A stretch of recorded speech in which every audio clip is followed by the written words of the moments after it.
Ani Buju, hi, I'm Samantha Antila, I'm 19 years old and I'm going to school to study to become a law clerk. Some of my hobbies and interests include spending time with friends and family, listening to music, and reading.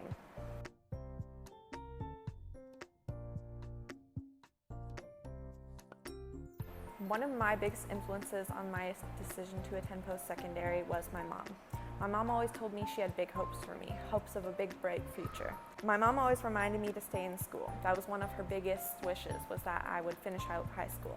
Now, for a while there, I was doing very poorly in school. I was failing my courses, I wasn't going to class, and at the rate I was going, I wasn't going to graduate high school on time.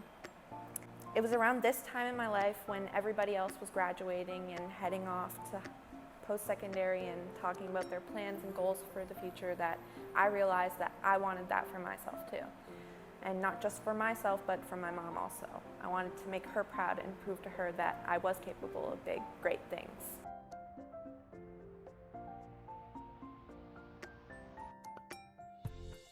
I took a law class in my grade 12 year of high school, and it was one of the only classes that I did well in at the time, and one of the only classes that interested me.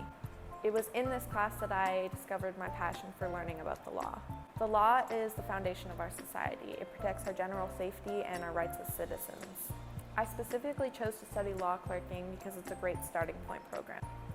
It will allow me to develop a wide range of skills and knowledge that will help me in any law career I choose to end up in, whether that's law clerk, lawyer, or justice of the peace. My main reason for picking law as a field of study is because it will allow me to make a difference in the world, no matter how big or small.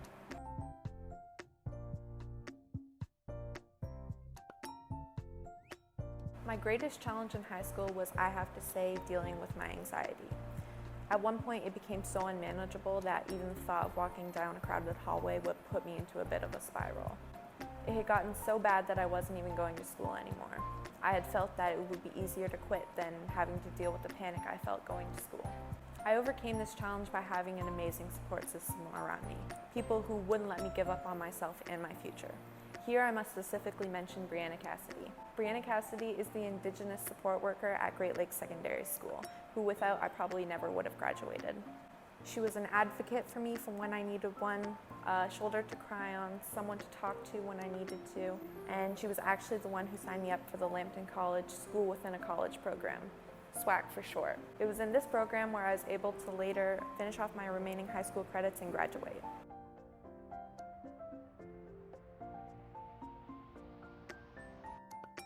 Yes, I do believe my Indigenous heritage will help me throughout my career.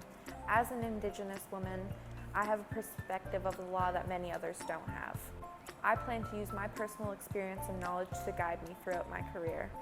I want to be an advocate for other Indigenous peoples, a voice for those who don't have one. I want to make a positive impact by helping as many people as I can, however I can.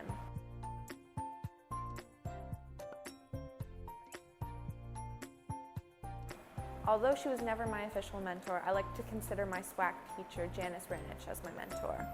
Janice is, to this day, one of my #1 supporters, and I know that she will always be there for me. She taught me a number of valuable lessons throughout my time in SWAC, but 2 particularly stuck with me. The first is to stack your deck. Stacking your deck is essentially backing yourself up with enough education that you become the most desirable employee for your career of choice. That way, when it comes time for you to start applying for jobs, you're the most desirable hire. The second lesson is to think of the pathway leading you to your career as a game of connect the dots. You can only see how the dots connect by looking back. The lesson here is to try not to stress too much when things don't go exactly as you planned, because in the end, you will be able to see the big picture.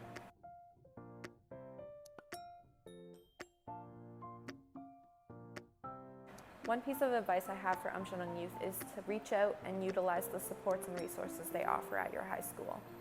I know that when I was in high school, I never reached out, and it wasn't until I did that I was able to succeed. Sometimes all you need is a little help, and the support and resource teachers at your school are more than willing to help you, and they want to see you succeed, believe me. And let me tell you that they are more than happy to help you in any way that they can. They want to see you succeed, so please reach out.